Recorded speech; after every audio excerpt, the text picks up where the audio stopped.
hoje, quais portos no Brasil são dotados aí, estão se preocupando com esse tipo de tecnologia, de prática, de técnica, né? É, e o estágio do Brasil, comparando aí com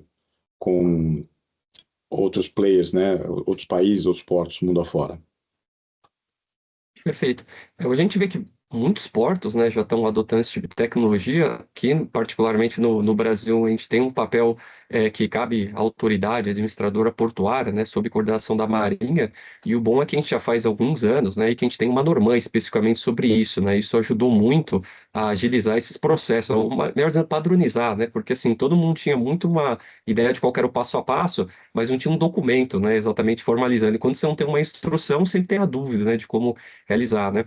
Mas hoje os portos que a gente tem é Santos, Rio de Janeiro, Porto do Açu, Tubarão, Tigue, temos também Porto Ocel, depois lá em Aracruz, temos depois também na Baía de Todos os Santos, né, o Tecom, e tem diversos outros aí, Suape também, desenvolvendo sistema, cada um em um estágio diferente, né? Como a Norma tem várias etapas, né? E é uma evolução, porque no fundo é um projeto específico para o porto, né? Então a Norma até estipula que a primeira parte é você conhecer o fundo, né? Você tem que conhecer como que se comporta ele, quais são as profundidades, quais são as taxas de assoreamento, o fundo ele é mole, ele é duro. Depois, assim, a segunda etapa é justamente o projeto de sensoriamento ambiental, você ter os pontos estrategicamente de medição e quais variáveis vão ser medidas, redundâncias, assim por diante. O terceiro passo, né, é você justamente se integrar todos esses dados, né, que é a ferramenta, propriamente dizendo, né, o software. E o quarto é, depois que tudo isso aí está funcionando, você vai a bordo dos navios, instala sensores e compara, né, basicamente o que o sistema está prevendo com o que está sendo medido, né, e verifica, não está ok, não precisamos de novos ajustes, né. Esse é um pouco do processo, né. Os que a gente vê hoje que estão muito avançados, né, que já têm resultados assim até concretos, bem divulgados, por exemplo, da Suzano, né, em Portocel, né, acho que ele é uma coisa bem relevante, né, porque eles durante a etapa de implementação e agora utilização do próprio ramp-up, que também você não vai começar no dia um, né, com a mudança de paradigma e bom, e até de forma de trabalho, você não vai começar no dia um a estar validado, então vamos já no 100%, né?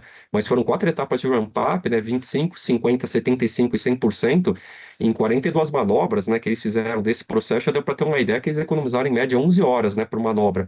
Lá eles não estão nem tão preocupados em poder aumentar o calado, né, porque a carga já é conhecida, mas sim eu poder esperar menos maré, ou seja, eu não tenho que reduzir o tempo de espera no berço, ou o navio sai antes, mas não perde aquela maré, né. E tem também no Recon Salvador, né? Lá tem navios muito grandes agora, né? Os navios de 366 metros, né?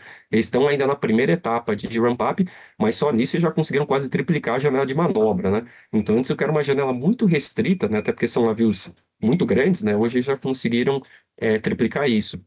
A gente teve em Santos, né? Acho que Santos, eu repito, né? Porque acho que foi o primeiro local em que surgiu, né? Com um apoio muito grande aí da praticagem e da autoridade portuária, mas ele tem um resultado bem notório, né? Além de permitir aumentar o calado na época de 14,2 para 14,5, a gente reduziu em quase 80%, né? O tempo em que o porto ficava fechado, né? Por dúvida se o calado era seguro ou não era, né? Que é o que a gente falou da subjetividade, né? Na ausência de informação, né?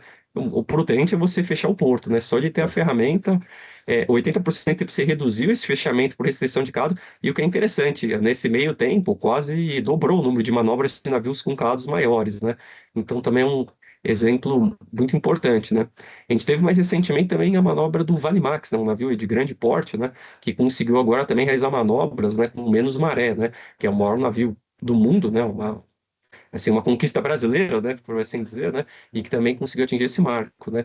Então a gente vê isso evoluindo, praticamente todos os portos hoje estão melhorando, né, a gente vê isso desde quando a gente começou a trabalhar, isso já faz muito tempo, né, quase 15 anos, né, a gente vê essa melhoria significativa, né, de dados, né, começar a tornar as decisões mais científicas, né, mais técnicas, né, isso é uma coisa que a gente tem visto aumentar, e isso, na verdade, é um trabalho de cooperação, digo, autoridade portuária, praticagem marinha, né, todo mundo sentando para conversar, e depois os operadores e terminais, né, para poder construir isso junto, né.